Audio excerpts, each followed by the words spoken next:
Have you ever wondered why alarm clocks look and sound the way they do? That little device that yanks you out of dreamland every morning, the twin bells, the snooze button, that sharp beep, none of it is random. Every detail is the result of centuries of invention, psychology, and even philosophy. Before we had alarms, we relied on nature or other people. Ancient farmers rose with the sun or the crow of a rooster. City dwellers, on the other hand, depended on communal signals like church bells, temple drums, or even intricate water clocks. In ancient China, night watchmen carried copper clappers to mark the hours through the night, essentially human alarm clocks. And in 19th century Britain, there were knocker-uppers who tap on windows with long poles to wake workers. It all worked well until machines took over, making these human alarm systems obsolete. The first personal mechanical alarm clock appeared in 15th century Germany. Then, in 1787, American clockmaker Levi Hutchins built himself an alarm that rang only at 4 a.m. because that's precisely when he wanted to wake up for his work. When factories arrived, everything changed. Punctuality became power, a cornerstone of the new industrial order. It instilled a new kind of discipline, shaping society's rhythm from agricultural cycles to the relentless tick-tock of the factory floor. In 1876, Seth E. Thomas patented the first mass-produced alarm clock. It was small, affordable, and incredibly loud.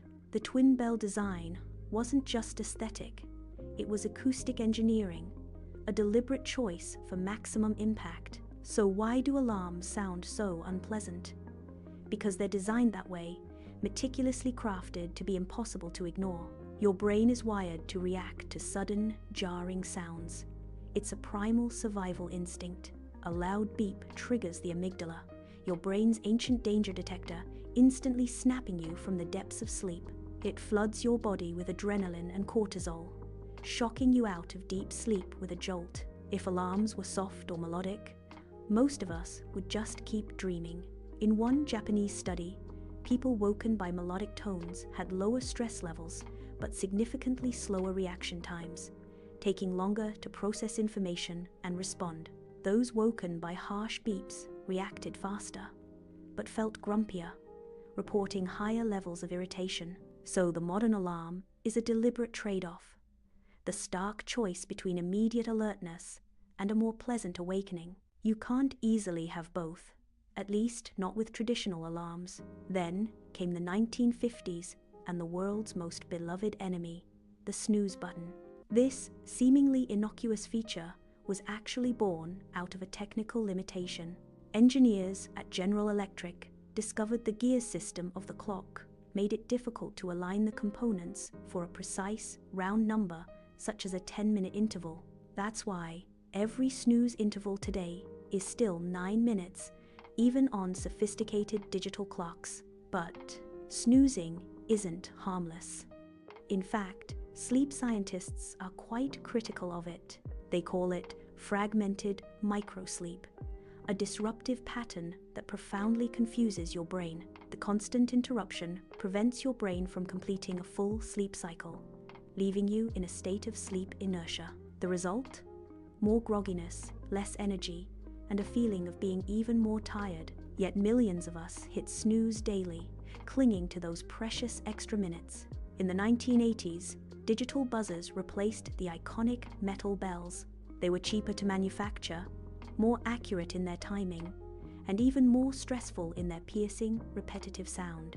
That beep, beep, beep became the ubiquitous sound of modern anxiety, signaling the start of another demanding day. Then came the smartphone era, completely revolutionizing our relationship with alarms. Now, your alarm can gently fade in with ambient sounds, play your favorite song, or even simulate a natural sunrise with gradually increasing light. Some sophisticated apps track your sleep cycles through motion sensors, promising to wake you at the lightest stage of sleep for a more refreshed feeling.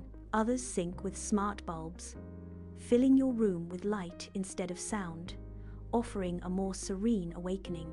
Ironically, the very same phone that often keeps you up late at night now pretends to care deeply about the quality of your sleep. Early alarm clocks were purely functional, metallic, harsh, and rugged, built for durability and purpose, not aesthetics. By the mid-20th century, designers had a crucial realization that people might hate their alarms, but they still have to look at them every single day. So, they began to soften the shapes, introduce pastel colors, and replace stark faces with glowing digits. Designers began experimenting with minimalist, even friendly designs, as if to subtly apologize, saying, "We're sorry we ruin your mornings, but at least we look good doing it." Different cultures have developed their own unique wake-up tricks and traditions. In Japan, morning calls were once a common service offered by hotels, ensuring guests, especially business travelers, didn't oversleep for crucial meetings. In Spain, because of the tradition of siestas, alarm clocks often rang twice a day, once in the morning and again in the afternoon.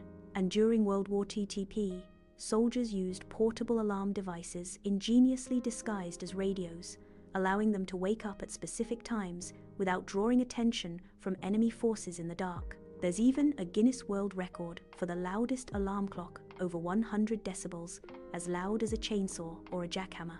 It's called the sonic bomb, and it can literally shake your bed with its vibrations and flashing lights. Perfect if you absolutely hate peace and quiet in the morning. We often forget our bodies already have incredibly sophisticated built-in alarm clocks.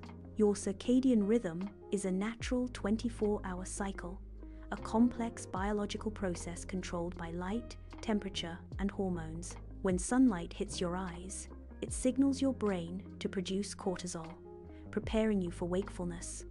When light fades, melatonin takes over, inducing sleepiness. That's why you can sometimes wake up just minutes before your alarm, feeling surprisingly refreshed. But constant screen time, late nights, and irregular schedules throw this delicate system off balance, leading to sleep debt and grogginess. In a way, modern life forces us to outsource what nature already gave us, replacing our innate rhythm with an artificial one. What's next for alarms? Imagine smart beds that sense when you've completed a full sleep cycle, gently raising your head or subtly vibrating to rouse you at the optimal moment. AI systems are being developed that combine temperature shifts, ambient lighting, subtle scents, and personalized sounds for the smoothest wake-up possible, tailored precisely to your body's needs. Some companies are even testing gentle electric pulses that mimic natural muscle tension during waking, easing you out of sleep without any harsh sounds. In the near future, your room, your bed, and even your brain will simply know when it's time to gently bring you back to consciousness. So, the next time your alarm rings, don't just groan and instinctively reach for the snooze button. Take a moment. Remember, it's not just noise. It's the resonant sound of centuries of human ingenuity, innovation, and a collective struggle, all trying to solve one timeless problem: how to wake up, face the day, and keep moving forward. Thanks for watching Foo Fun Facts. If you liked this episode, hit subscribe and drop your topic ideas below. Maybe why we dream, how coffee became humanity's favorite drug, or why Mondays feel so long. Your idea might be our next video.